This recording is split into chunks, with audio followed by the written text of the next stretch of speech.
کیا ہم 70 سال میں مختلف حکومتیں نہیں اس قابل بھی نہیں ہوئے کہ اپنی عوام پر اگر تھوڑی سی مصیبت آئے اس کی مدد کر سکے؟ اور دوسری طرف یہ پیسے کتنی دیر میں آئیں گے؟ کیا اس پیسے سے یا اس وزٹ کے بعد ملک میں ڈالر سستا ہو جائے گا، انڈسٹری چلنے لگ پڑے گی، آٹا سستا ہو جائے گا؟ عوام کو کیا فائدہ ہوگا فوری طور پر اگر جیسے کہا جاتا ہے کہ بادی نظر میں خدا نہ خواستہ ڈیفالٹ ہونے کے قریب ہے؟ کیا اس پیسوں سے ڈیفالٹ ہونے کی تلوار سے ہم نکل جائیں گے؟ نہیں جناب، یہ اس کا ہمارے موجودہ ڈیفالٹ سے یا جو آپ بات کریں انفلیشن سے اور ڈالر کی قیمت سے زیادہ تعلق نہیں ہے۔ یہ یاد رکھیے پاکستان اس وقت ملٹیپل کرائسس میں ہے۔ ایک تو فلڈ کی وجہ سے جو ہمارے متاثرین ہیں اس کی مدد پاکستان کی حکومت نہیں کر سکی، حالانکہ وہ اس وقت 4000 ارب روپے بجٹ میں سے سود کی مد میں ہمارے اپنے کمرشل بینکس کو دے رہے ہیں، لیکن اس میں سے انہوں نے کوئی بھی ایلوکیشن متاثرین کے لیے نہیں کی۔ یہ یاد رکھیے کہ متاثرین کے لیے جو بھی اخراجات ہوں گے وہ روپیز میں ان کی ضرورت ہے۔ یہاں پر ہمیں کوئی باہر سے ان کے لیے کوئی ہیلی کاپٹر وغیرہ منگوانے کی ضرورت تو نہیں ہے کہ ہمیں فارن ایکسچینج کی ضرورت تھی۔ ہمیں چاہیے تھا کہ یہ پیسے ہم خود موبلائز کرتے ہیں۔ ایک جو قوم جو اپنے پیروں پر کھڑی ہوتی ہے اس کو چاہیے تھے یہ خود کر لیتے۔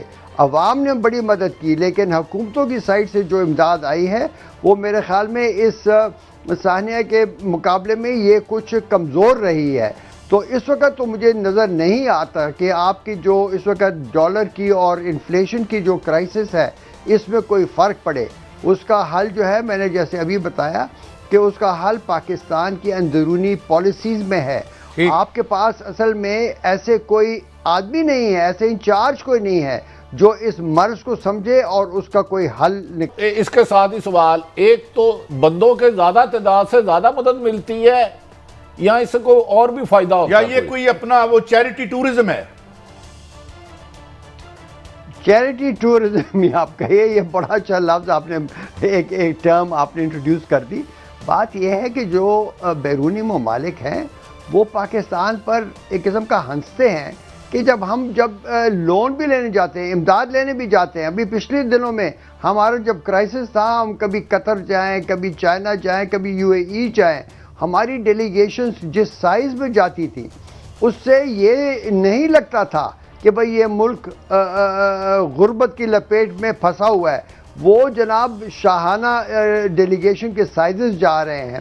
تو یہ میرے خیال میں پاکستان کی گورنمنٹ کے جو ایٹیٹیوڈ ہے، جو ان کا رویہ ہے، اس کی بہت بری عکاسی اس میں ہوتی ہے کہ یہ کن خیالات کے ساتھ یہ لوگ پھر رہے ہیں۔ اور جب جاتے بھی ہیں تو وہاں پر سنا ہے کہ بڑی بڑی لیموزینز اور چاہیے تھا کہ غریبانہ ایک سمپل سے ہوٹل میں ٹھہرتے، جنہوں نے جانا بھی تھا کمرشل فلائٹ سے جاتے، اپنے بچت کرتے تاکہ جو ہمیں خیرات دے رہے ہیں ان کو ہم یہ ثابت کرتے کہ آپ دیکھیں ہم تو اپنے آپ پر سختی لا رہے ہیں، تو آپ لوگ اگر ہمارے غریبوں کی مدد کریں گے تو وہ انشاءاللہ پیسہ صحیح لگے گا۔ پہلے سے ہماری حکومتوں کی کریڈیبلٹی نہیں ہے۔ اچھا ڈاکٹر صاحب میں تھوڑا آگے بڑھتا ہوں، معافی چاہتا ہوں، آپ سے ہی پوچھنا چاہوں گا۔ ویسے یہ عجیب ہی آپ نے بالکل ٹھیک بات کی کہ یہاں جو بل خیرات لینے جاتے ہیں ہمارے۔ اچھا یہ بتائیے ڈاکٹر صاحب کہ اب IMF جو سب سے امپورٹنٹ ہے، سائیڈ لائنز پہ جو میٹنگ ہونی ہے، اب اس میں کہا جا رہا ہے کہ جناب وہ ڈالر کو فری فلوٹ کروائیں گے اور 800 ارب روپے کے وہ ٹیکسز نئے لگوائیں گے۔ تو ہمارا ڈالر کہاں جا کے کھڑا ہوگا اگر ہم فری فلوٹ کرتے ہیں؟ اور یہ جو مہنگائی ہے یہ تو پہلے ہی نیک بریکنگ ہے یا بریک نیک ہے جسے کہتے ہیں، تو یہ کیا منظرنامہ بن رہا ہے؟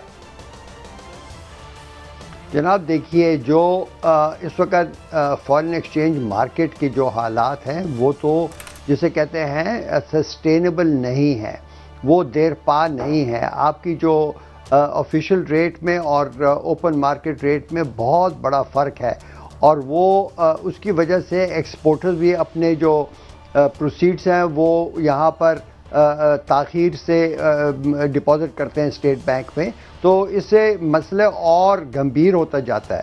لیکن بات یہ ہے کہ اگر یہ ہم کہہ بھی دیں کہ جو اس وقت مارکیٹ کو اوپن کرنا چاہیے ہے، یہ ہمارے اس کے لیے انفلوز کے لیے اچھا ہے، اس سے پہلے ان کو ایسے اقدامات کرنے چاہیے تھے اپنے، جسے ہم کہتے ہیں نا macro economic demand management policies. میں اسی کی طرف اشارہ کر رہا تھا کہ ہمارے جو یہاں پر جو اکنامک مینیجرز ہیں ان کو ابھی تک سمجھ ہی نہیں ہے کہ ہو کیا رہا ہے اور اس کے لیے کرنا کیا ہے. تو جب تک وہ جو احتیاط کے طور پر جو ہم نے تدابیر کرنے تھے وہ جب نہیں کیے، تو ہم جب فوراً فلوٹ کریں گے میرے خیال میں تو ڈالر شاید 300 روپے کی طرف یہ ضرور جائے گا، اور جب یہ بڑھے گا تو اس کا انفلیشن کے اوپر ایفیکٹ ہوگا. انفلیشن آلریڈی پاکستان میں بہت تیز ہے. تو میرے خیال میں جو ہمارے اس وقت حالات ہیں وہ کچھ زیادہ ہی کمزور ہو جائیں گے. وہ کہہ رہے ہیں ٹیکسز اور لگائیں، وہ ٹیکسز صرف لگانے کی بات نہیں کر رہے، وہ یہ کہہ رہے ہیں کہ آپ اپنا خسارہ کم کریں. جو بجٹ کا خسارہ ہے، جو کنسالیڈیٹڈ بجٹ خسارہ ہے، اس کو آپ کم کریں. اس کو کم کرنے کے دو طریقے تھے کہ ایک آپ ٹیکسز اور بڑھائیں یا آپ اپنے اخراجات کم کریں. جتنے ٹیکسز کہہ رہے ہیں اتنے اگر پرائم منسٹر صاحب ایک لسٹ لے جاتے ساتھ، یا اسحاق ڈار صاحب، کہ بھئی ہم یہ اخراجات کم کر رہے ہیں تو ہمیں ٹیکسز لگانے کی ضرورت نہیں ہے، اس طریقے سے آپ نے ان کے ساتھ آرگیو کرنا ہوتا ہے. یہ تو ڈاکٹر صاحب معافی چاہتا ہوں، میں روکوں گا. آپ نے بہت زیادہ اہم بات کر دی کہ اگر اس کو اوپن کرتے ہیں اور آئی ایم ایف کی شرائط مان لیتے ہیں تو کم و بیشتر ڈالر آپ کہہ رہے ہیں 250 یا 300 روپے کا ہو سکتا ہے. تو اس سے ہم نے جو قرضے ادا کرنے ہیں، جو ابھی آپ فرما رہے تھے کہ 4000 ارب سود کی مد میں ہے، تو یہ پاکستان کو ڈیفالٹ ہونے سے کیا موجودہ اسحاق ڈار جو 3 دفعہ وزیر خزانہ رہے ہیں، مفتاح اسماعیل صاحب رہے ہیں، اور حکومت آپس میں دستوں گریبان ہے، تو کیا مستقبل دیکھ رہے ہیں ان حالات میں پاکستان کا آپ؟ جو میں نے آپ کو بتایا نا 4000 ارب روپے کی جو ہماری سود کی جو وہ ہے جو اخراجات ہیں، وہ تو ہمارے ڈومیسٹک ڈیٹ کے اوپر ہیں. میں بتاؤں پاکستان کے جو ڈیٹ کا مسئلہ ہے وہ صرف ایکسٹرنل ڈیٹ کا نہیں ہے، ڈومیسٹک ڈیٹ اس سے بہت بڑا ہے، اور اس کا مسئلہ اس سے بہت بڑا ہے. اس کا علاج پاکستان میں ہے، وہ یہاں کے کمرشل بینکس کی وجہ سے ہے. بات یہ ہے کہ جب ایکسچینج ریٹ ڈی ویلیو ہوتا ہے تو اس سے ظاہر ہے کہ جو آپ کے بیرونی جو آپ کے واجبات ہیں ان کی جو روپے میں اس کی قیمت ہوتی ہے وہ بڑھ جاتی ہے، وہ ایکسچینج ریٹ کی وجہ سے. تو وہاں پر تو بڑھے گا، لیکن وہ اتنا بڑا اثر اس کا نہیں ہوگا جتنا ہماری اپنے اندرون پالیسی کی جو غلطیاں ہیں وہ ہیں.